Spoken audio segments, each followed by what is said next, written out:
Ada apa nih? Bentar, coba cek dulu deh. Podcast Nyigos Export School.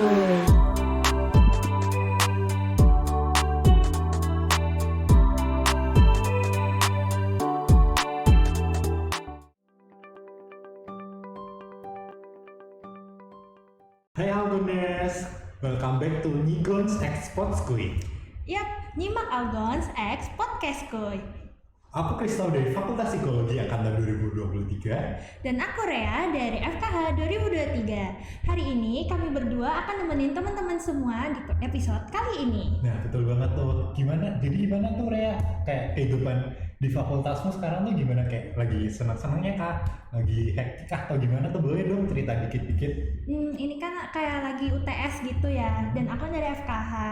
Jadi di sela-sela hektiknya UTS ini, aku cari kesibukan yaitu main sama kucing di fakultasku.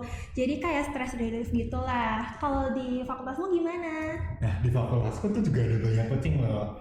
Nah aku tuh lagi senang-senang di fakultasku karena sebulan terakhir kan lagi ngikuti OSUN udah selesai.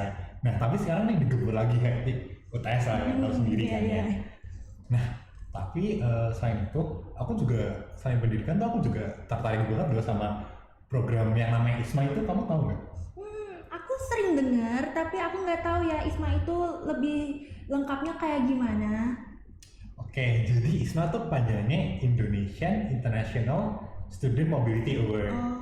Nah, ISMA ini adalah program pemerintah untuk istilahnya student exchange ya, untuk mahasiswa Indonesia biar bisa student exchange ke luar negeri gitu. Nah, tapi aku lagi bingung nih, kita kan masuk semester 1. Kira-kira apa sih yang bisa kita persiapin dari sekarang gitu biar kayak kira-kira kalau udah buka pendaftaran nih aku langsung bisa ikut ISMA tuh.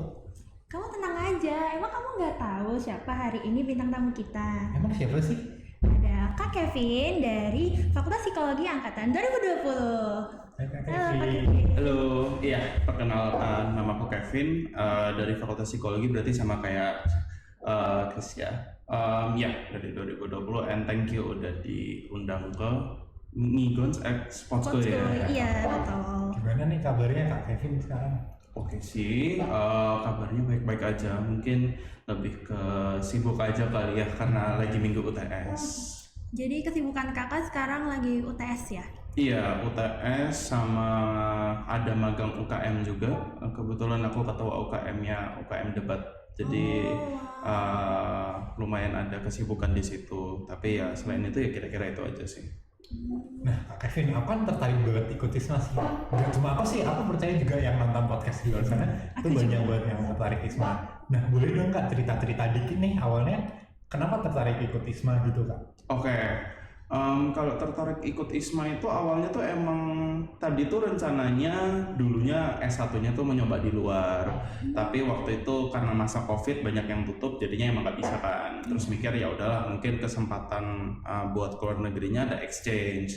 Terus pas lagi nyari-nyari ketemu tuh ada yang namanya ISMA, dan pas dilihat emang dia programnya oke sih karena dia programnya akses ke universitasnya bagus-bagus dan emang fully funded ya. Kalau yang pas waktu itu cuma ada yang fully funded doang. Jadi emang kayaknya itu yang bikin menarik, boleh nih nyari pengalaman keluar terus dibayarin juga gitu kan ya. Seru banget ya, aku jadi pengen. Kamu mau juga nggak? Nah, karena aku udah bilang tadi aku pengen banget tuh ikut ISMA. Kalau boleh tahu nih Kak, jadi untuk ke ISMA itu kan setahu aku ya, itu kan kita kayak milih gitu ya. Nah kakak milih buat exchange kemana? Oke, itu tuh ISMA itu kalian dikasih 2 pilihan. At least sampai tahun ini masih 2 pilihan, aku nggak tahu nanti ke depannya gimana. Itu tuh pilihan pertamaku Sapienza itu University in Rome. Yang kedua itu Korea University. Dan akhirnya keterimanya yang Korea University. Mungkin aku milih itu kalau misalnya yang Sapienza menarik ya, dia tuh kampusnya ya, I think fun fact-nya dia kampusnya kayaknya masih cuma 20 menit jalan itu nyampe Colosseum gitu. Jadinya kayaknya kayak keren gitu. Dan setahu dia kampus tertua di Eropa deh. Kalau yang Korea University emang nyari yang di Asia mungkin yang bagus gitu ya. Waktu itu ada pilihannya KU atau enggak NTU Singapura. Jadi itu sih pilihanku. Oh menarik, berarti kalau kayak gitu tuh bisa milih sendiri ya, kayak pilihan satu duanya gitu Pak? Iya, boleh milih sendiri. Itu tapi mungkin pilihannya itu tergantung kamu ngambil tes Inggris yang mana. Jadi kan kamu tuh boleh 3, boleh TOEFL, boleh IELTS, boleh Duolingo. Kalau kamu ngambilnya Duolingo doang, pilihanmu lebih dikit. Kalau kamu bisa ngambil IELTS, pilihanmu lebih banyak karena kebanyakan yang di Aussie nerimanya IELTS dan ada beberapa di Eropa dan beberapa di Amerika yang nerimanya IELTS kok. Jadi ini ada kaitannya sama qualification buat join ISMA itu ya? Benar, ada terkait sama itunya juga. Jadi kalau boleh tahu, kan tadi ada 3, TOEFL, IELTS, sama Duolingo. Iya. Itu minimum skor buat ketiga itu berapa aja Kak? Oke, jujur kalau TOEFL aku nggak tahu karena aku nggak ngambil dan aku nggak tahu kayaknya TOEFL itu scoringnya gimana dia tuh TOEFL IBT kalau nggak salah bolehnya. Aku bakal ngasih yang IELTS sama Duolingo. Duolingo itu dia itu skor maksimumnya tuh kan 160 ya kalau nggak salah. Itu tuh minimumnya kalau Duolingo aku nggak lupa. Kalau IELTS minimumnya tuh 6. IELTS itu 6 minimum untuk daftar. Duolingo kalau nggak salah ada yang 100, ada yang 120. Itu minimum buat daftar, tapi mungkin sekedar insight, biasanya yang IELTS-nya mungkin cuma 6 atau 6,5 atau Duolingo-nya 120 itu Pas-pasan gitu ya? Pas-pasan itu susah. Karena emang banyak yang daftar dan secara kompetisi nilai bahasa Inggris itu lumayan jadi tolak ukur yang utama. Makanya kalau misalnya Duolingo menurutku amannya di 130 ke atas, kalau IELTS di atas 7 ke atas, bahkan 7,5 itu bisa lebih aman sih. Oke. Dan itu berarti tergantung ya kita mau, kan tadi bisa milih yang TOEFL, IELTS, sama Duolingo, berarti kampusnya juga tergantung sama kita milih English testnya apa? Iya benar. Jadi ada beberapa kampus yang nerima semua, ada beberapa kampus yang nerima IELTS doang. Yang nerima Duolingo doang itu nggak ada setahu aku. Tapi soalnya Duolingo tuh lumayan baru, makanya jadinya kayak beberapa kampus tuh belum tahu apakah sebenarnya bagus atau enggak. Jadi begitu sih. Dan setahu aku kadang ada kampus yang minimumnya beda. Kayak kalau buat ke Ivy League yang Yale UPenn gitu, minimum IELTS-nya di set dari internalnya tuh 7 kalau nggak salah. Jadi agak lebih tinggi dari standarnya ISMA itu. Gitu. Cukup tinggi ya Pak. Lumayan sih, lumayan tinggi ya.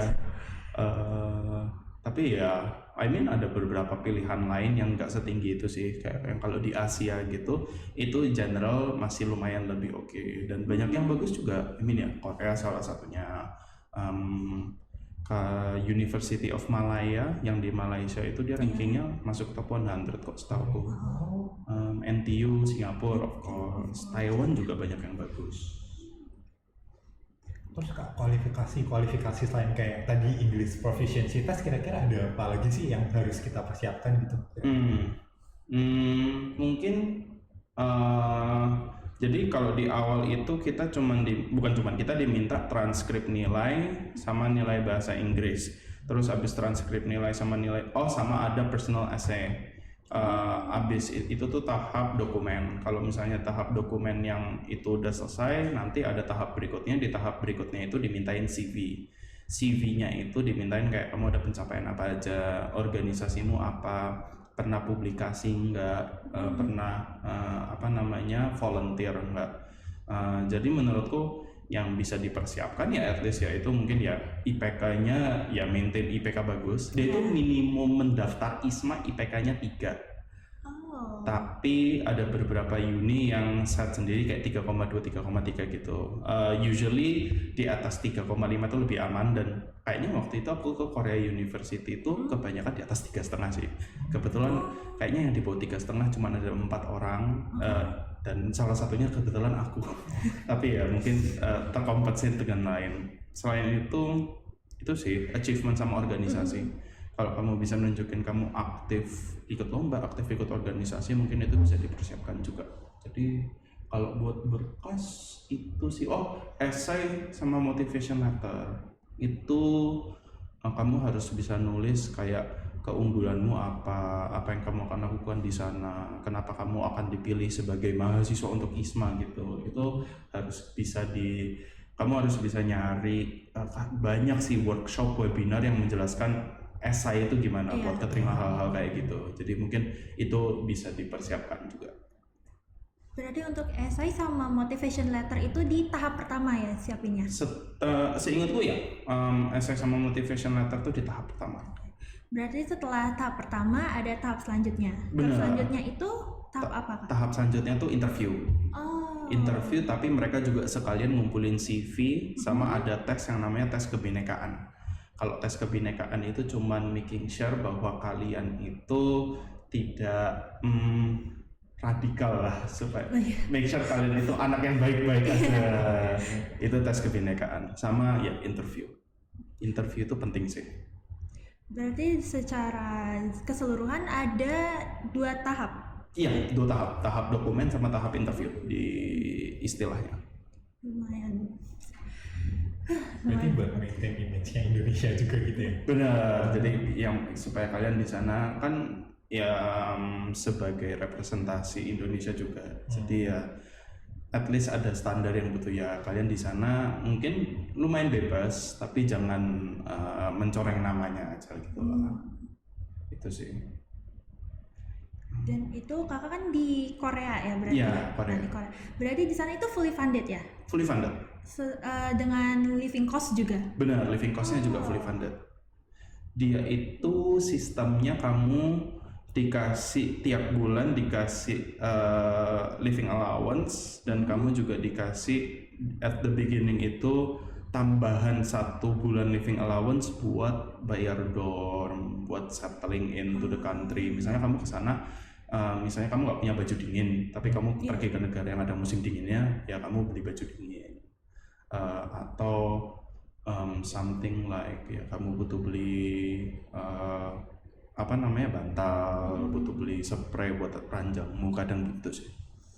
Berarti as simple as jaket dingin aja tetap di itu ya, tetap dikasih. Sebenarnya iya, itu tergantung sih how you want to use that money. Kalau kamu udah punya jaket dingin ya berarti duit itu mungkin bisa untuk lebih ke antara tambahan living allowance atau gimana gitu. Dan kan kalau aku juga penikmat K-drama nih. Iya. Apakah Korea Selatan itu bener-bener kayak yang di drakor, suasananya, makanannya?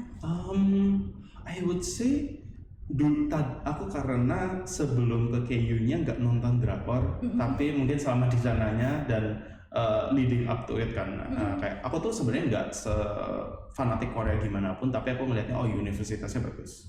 Tapi pas keterima kayak ya bolehlah coba kita nonton drakor gitu. Dan ya berdasarkan kata teman-temanku juga itu amazingly accurate sih.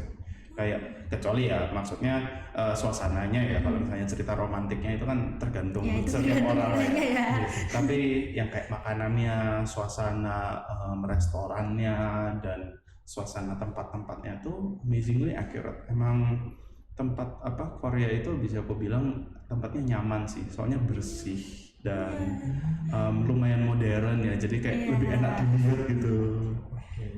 Memanjakan mata gitu. Benar, memanjakan mata, bener banget. Gitu sih kira-kira. Menarik ya berarti di Korea tuh. Boleh dong Kak cerita pengalaman dikit di Korea gitu, kayak pas mulai masuknya, adaptasinya, terus kayak kuliahnya tuh di sana gimana sih? Apa bedanya sama Indonesia gitu? Oke. Kalau misalnya mulai masuknya itu kita waktu itu ada waktu kayaknya 10 hari sebelum mulai kuliah. Di situ tuh ya kita keliling Seoul aja, ngeliat Seoul ada apa. Seru. Iya, seru. Jadi untuk beberapa orang itu mereka ke tempat-tempat yang sering muncul di drakor kayak ke Hangang River, ke Lotte World gitu-gitu ya. Nah, kalau untuk kuliahnya sendiri itu tuh kita semua, jadi kan kita harus milih 4 mata kuliah, dan 4 mata kuliah ini semuanya harus lintas minat. Jadi aku sebagai anak psikologi nggak boleh ngambil mata kuliah psikologi, supaya ya idenya dari mereka adalah supaya kamu belajar lebih banyak. Itu kita harus ngambil yang emang diajarin pakai bahasa Inggris. Jadi lumayan oke sih selama di sana belajarnya. Cuman yang aku lihat agak berbeda itu adalah kalau kita di sini tuh kadang tuh mungkin karena kelasnya lebih kecil atau gimana ya, tapi dosen sama muridnya itu masih lebih sering ngobrol gitulah, kayak lumayan partisipatif. Kalau di sana tuh ya dosen masuk lecture, kita dengerin, terus selesai keluar ya udah. Jadi lebih mirip ke sistem barat gitu sih kira-kira. Kalau perkuliahannya, tapi overall oke sih, pelajarannya menarik dan uni life-nya juga seru. Terus Kak Kevin di sana tuh berarti ngambil matkul apa aja, Kak? Oke, aku di sana matkul itu organizational behavior, popular culture and society, beginner Korean 1, sama international negotiation. Ya, untungnya yang organizational behavior itu bisa di transfer sih SKS-nya. Oh, jadi itu bisa semua ditransfer ke UNER gitu? Nah, enggak. Waduh. Jadi ISMA kan bilang mewajibkan 20 dan menjanjikan 20. Tapi balik ke fakultasmu mau nggak ngasih 20? Kalau fakultasmu nggak mau ngasih, ya nggak dapat 20. Jadi, sebenarnya itu nggak boleh. Makanya buat mulai tahun ini ke tahun depan itu AGE bikin surat perjanjian bahwa fakultas harus ngasih 20. Tapi karena di tahunku belum, karena baru tahun kedua ISMA, aku akhirnya cuma dapat 7 SKS. Dari 20? Dari 20. Wah, dikit banget ya. Tapi ya, nggak apa-apa lah ya. Nggak apa-apa. Pengalamannya Iya, worth it. pengalamannya lebih. Berarti ngulang lagi gitu, Kak? Iya, mata kuliah semester 5 aku harus keulang di semester 7. Which is ya sekarang ini. Jadi sekarang padat banget jadwalnya. Iya, ini lumayan padat. Dan tergantung fakultas. Mungkin karena kurikulumku dulu yang agak jelek ya, yang ada satu mata kuliah 7 SKS itu aku harus mundur jadinya lulusnya. Aku lulusnya mundur 1 semester. Jadi aku baru bisa mulai skripsi semester 9. Harusnya semester 7 udah bisa mulai. Jadi itu mungkin kalian harus cek lagi ya sama kaprodi kalian, apakah Untuk make sure ya. make sure kalian tuh bisa lulus on time dan tanpa transfer SKS pun masih aman gitu. Tapi dengan subjek yang kakak pilih, dengan transfer SKS itu ada pengaruhnya nggak sampai cuma dapat 7 SKS doang? Iya sih ya, karena subjek yang lain kan nggak ada hubungannya sama psikologi sama sekali ya. Jadinya tuh emang nggak bisa. Tadinya yang organizational behavior mau coba aku transferin jadi 12 SKS gitu, karena aku ada 12 SKS yang mata kuliahnya kira-kira sama, itu ya nggak bisa. Karena emang nggak make sense juga sih. Iya Satu sih. mata kuliah bisa jadi kayak 4 mata kuliah gitu. Berarti nggak semua bisa di-convert ya? Iya, sadly kayaknya gitu. Yang kalian bisa usahakan adalah kalian convert SKS MBKM. Jadi kalian hitungannya tuh ngambil mata kuliah yang namanya mata kuliah MBKM, dan itu kalian bisa dikasih SKS buat itu. Itu yang lagi aku coba sekarang juga. Tapi aku nggak tahu itu sistematikanya gimana. Itu harus bagian balik nanya ke kaprodi sih. Itu kayaknya gimana. Oke. Menarik. Terus Kak, dukanya selama kayak ikut ISMA tuh apa aja? Dukanya, mungkin yang banyak orang nggak sadar itu sebenarnya tergantung kalian pernah udah terbiasa misalnya jauh dari keluarga atau apa segala hal, tapi 3 sampai 5 bulan di luar negeri itu homesickness-nya tuh lumayan sih.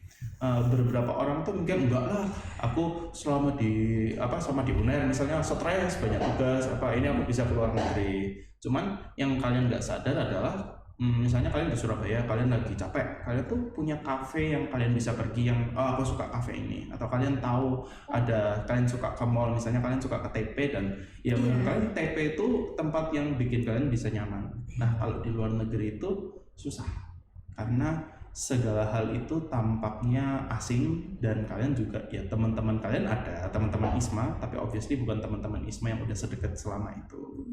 Jadi duka-dukanya itu lebih kepada homesickness itu juga, dan mungkin tergantung anak, ada yang susah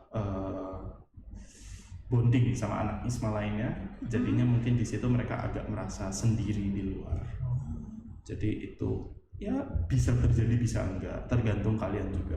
Tapi lebih kepada itu aja sih. Tapi di mana-mana kita homesick juga nggak sih? Iya. Aku aja yang cuman se-Indo ini juga homesick. Homesick iya. Iya, parah banget.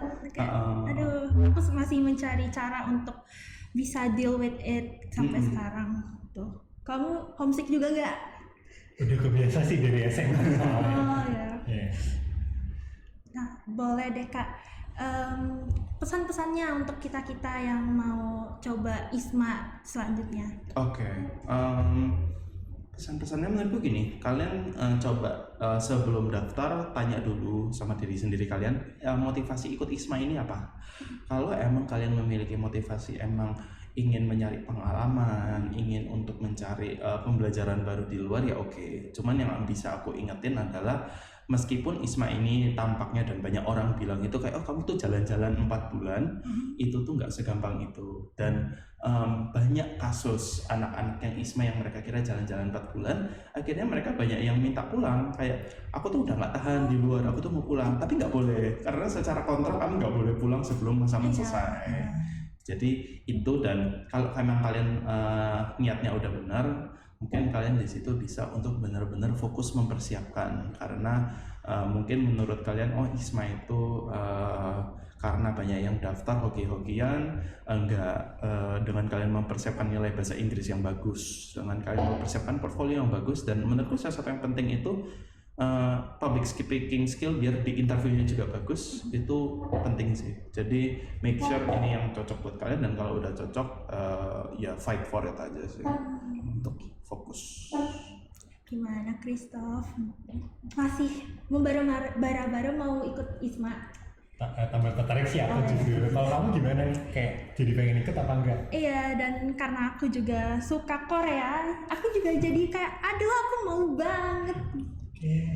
Semoga impian-impian kita tercapai ya Christoph. Amin. Jangan lupa juga berarti kita selain menyiapkan diri sendiri juga kita harus tanya juga pada Tuhan juga gitu kan ya. Kita harus berdoa. Semoga impian-impian kita semua deh tercapai. Dan teman-teman jangan lupa yang mengandalkan Tuhan dalam segala perbuatan kalian. Usaha tanpa doa adalah sombong, ingat itu teman-teman.